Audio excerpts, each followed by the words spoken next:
So light cone or Eidolons. In this video, we're just going to be comparing the two. I'm going to be telling you which of them has better value, at which points, and comparing them and stuff like that. But before we continue that though, if you're going for either Eidolons or light cone, then obviously you're going to need to buy Jades. I have a cheaper and very safe way to buy Jades for you, which is lootbar GG. Lootbar is going to be a safe and secure top-up website that's going to allow you to get cheaper shards for your Honkai Star Rail account. It's 100% safe and secure. Let me show you guys how to use lootbar. So you're just going to click the link in the comments and go to Honkai Star Rail, and then you're going to choose which offer you want. For example, I'm going to buy the 3,280 shards. If I buy that from the in-game store, it's going to cost me around $50, but on lootbar it's going to cost $42 only. If you also use the 5% coupon for newcomers, you're going to save up even more money. So after all of that, it's going to be around 20% off. That means I saved around $10 for this purchase. Then you're just going to put in your user ID and the server region. Your user ID is just a number down left from your screen, and then the region is going to show before you open your game. Make sure to double check those because that's going to be very important to get your shards. And then when you finish, you can just click on top up now. You enter your payment method and information, and then you're done. You're just going to wait a little bit for the payment to process. For me, it took around like 10 minutes. And then when you open up the game the next time, you're going to get the shards. Also, if it's your first time buy-in,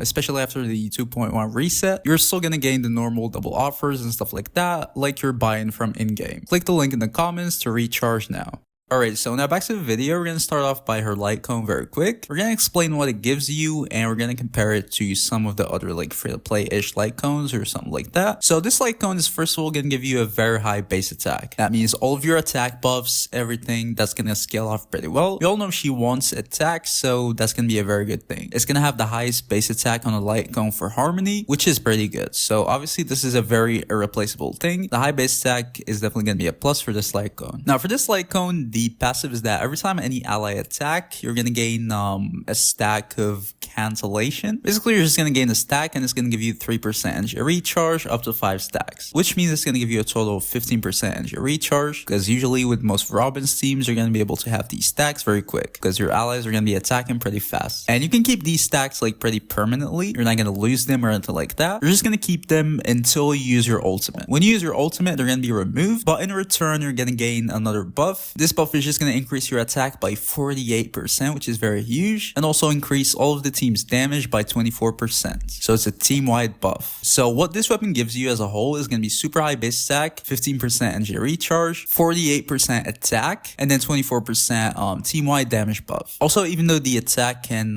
damage buff are going to last for only one turn, but you're going to be using them after using your ultimate, and her ultimate is just going to be like the Concerto state and stuff like that, so your turn is going to be quite long. So it's not really going to be a problem. So this is what her light cone is going to give you. Now, if we're looking at other light cones or other options, first of all, the next obvious one is going to be the For Tomorrow's Journey. It's going to be a free event light cone, so you're probably going to be able to get it and R5 it too. And when you do that, this light cone is going to give you a huge attack increase too. It's going to be a 32% attack increase at S5, which is pretty decent. And then it's also going to increase your damage by 30%, which is also pretty good. This is during your ultimate, but the attack increase is just going to be permanent. So it even has a little advantage over the signature weapon, because the attack increase is just going to be permanent. Obviously, you're going to be losing out on things like the high base attack. The base attack is obviously going to be lower. The team-wide damage bonus, obviously, you're going to lose out on that. The attack increase in general is not going to be as much. There's no energy. So it's obviously going to be a worse light cone, but it's going to be doing the job. Like, none of these are going to be necessary things for Robin to work. If you want more like energy options, you can go for like Brownia's light cone. It's technically free to play, and it's going to be giving you like close to the same amount of energy. It's going to be 10% instead of 15. So it's going to be giving you quite a bit of energy, which is pretty good. Now, obviously, you're going to be losing out on the damage buffs at this point, but either way, you're going to be getting enough energy if you feel like you're not having your burst at a good uptime. If you want something random, you can have like the Carve the Moon, the light cone with Ting Yun on it. It's going to be giving you like crit attack, crit damage, and stuff like that. It's going to be all random, but it's going to be giving you a lot of things you're going to need. So that's a good option. So what I'm saying in general is that depending on what your Robin needs and your teams and stuff like that, you can generally get by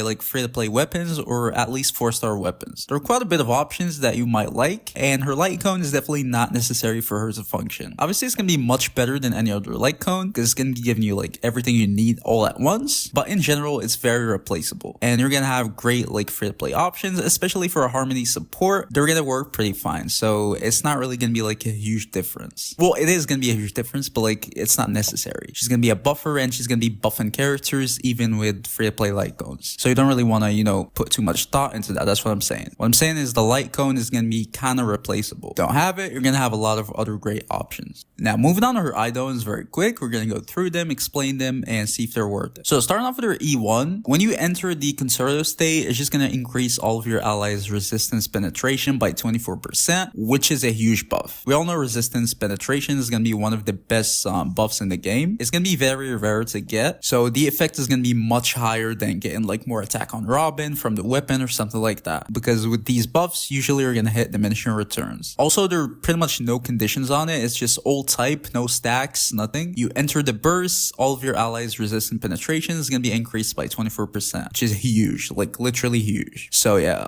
if you're looking for a buff for your team, this is definitely going to be a very good Eidolon. It's going to allow your whole team to deal much more damage, and it's going to result in like much better numbers. Now, however, E2 is just going to be buffing your talent, so the crit damage is going to be increased by an extra 16%, and the energy regeneration rate is going to be increased by 1 energy. So you're going to be getting 3 energy every time an ally attacks, and then the amount of crit damage is going to depend on your talent level, but 16% is going to be added to it. That's also super good, especially for the energy. It's going to be helping you out a lot with energy. So if your allies attack like say 10 times, you're going to be getting an extra 10 energy on top of, you know, everything else. So this Eidolon is going to buff up your energy regeneration by a lot, and if you had any problems with uptime or stuff like that, it's going to fix it. And it's even going to open up quite a bit of teams too, because it's going to help you out with energy, so some teams might be like kind of viable with this Eidolon. The crit damage is also going to be pretty cool. It's going to increase your synergy with follow-up attackers. The crit damage buff is also pretty cool. It's just like team-wide crit damage, so we don't say no to that. So yeah, E2 is definitely going to be a very good Eidolon too, and you're definitely going to see results when you get him. Your E3 is just going to increase the level of your skill and ultimate, which is a good combination too. Pretty much it's just going to be increasing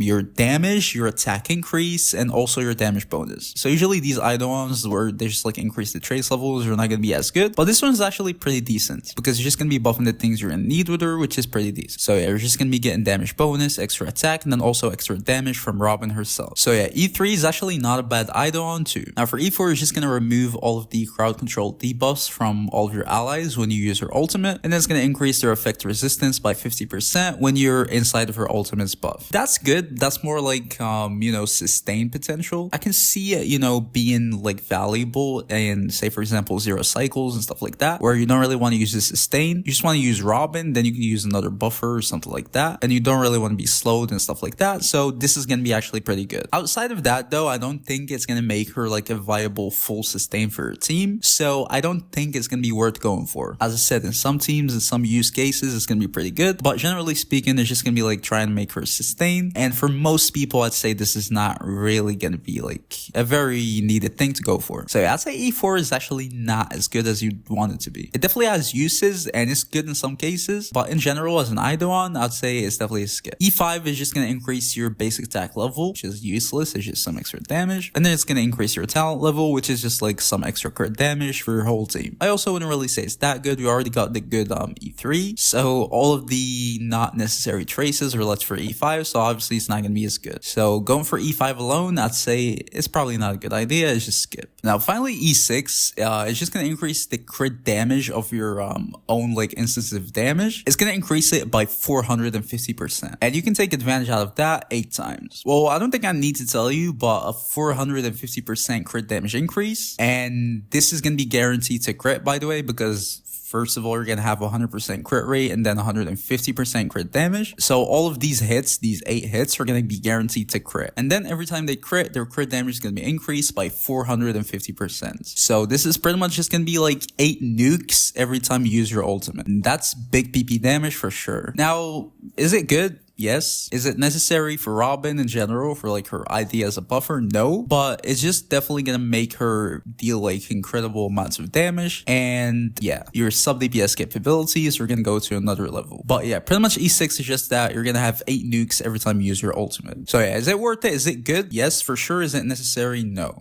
Alright, so now for the final conclusion, how should you pull? So as I explained before, her weapon or her light cone, they're not really gonna be necessary. They're gonna be good, but it's not something that you're gonna need for her. You're always gonna have like different replacements and you can make it work. If you need more energy, you have energy replacements. If you need more buffs or you have enough energy, in that case you have like buff replacements and stuff like that. So you always can manage and make it work. Obviously none of them are gonna be like as good as her weapon, but her light cone herself, I would definitely not say it's necessary, especially when we compare it to her Eidolons. E1 gives you resistant penetration. E2 is gonna allow you to have very good uptime on your ultimate and then also increases the crit damage. So all of these are gonna be very, very good buffs. This is why I'd say the right order is that you're gonna need to go for E1. E1 is definitely gonna be the first thing you want to go for if you want to invest in Robin. I'd say you go for E2 next after that. The energy regeneration buff is gonna make her much more comfortable to play in a lot of other teams. And the crit damage buff is obviously gonna be pretty good. So yeah, E2 is definitely gonna be the next thing to go for. And then you'd want to go for her weapons. So you'd want to get S1. And this is definitely gonna be a very good stopping point. You can go E2, S1 and pretty much you're done. If not, E3 is actually gonna be a very good Eidolon too, especially considering it's just like a trace upgrade. It's gonna have significant impact because it's gonna be upgrading the right traces. So you're gonna be getting extra damage, extra attack, extra damage bonus for your whole team, everything. So E3 is not gonna be a bad Eidolon too. Now after E3, I'd say generally just stop. As I said, E4, E5 are not gonna be as good. E4 can be good in some situations, but generally speaking, it's not, you know, something you'd want to go for. E6 is good. So if you want to go for E6, obviously you're gonna have to pass through them. But if you're not going for E6, then probably stop at like S1, E3. That's gonna be a very good stopping point. Or S1, E2. So yeah, probably not get E4 or E5 alone. E4 maybe, but E5 definitely don't go for it alone. If you want to go for E6, then obviously go for it. So E6, E1 is also gonna be a very good stopping point if you have the Jades to go for it. And if you want to continue after that, you can just get the superimpositions for her light cone. So yeah, this is gonna be the right order you'd want to pull in. Obviously she's very playable even at E0, S0. So you don't really need all of that, but if you want to invest, this is gonna be the right order. With that, don't forget to leave a like, subscribe to the channel. See you guys in the next video. Peace.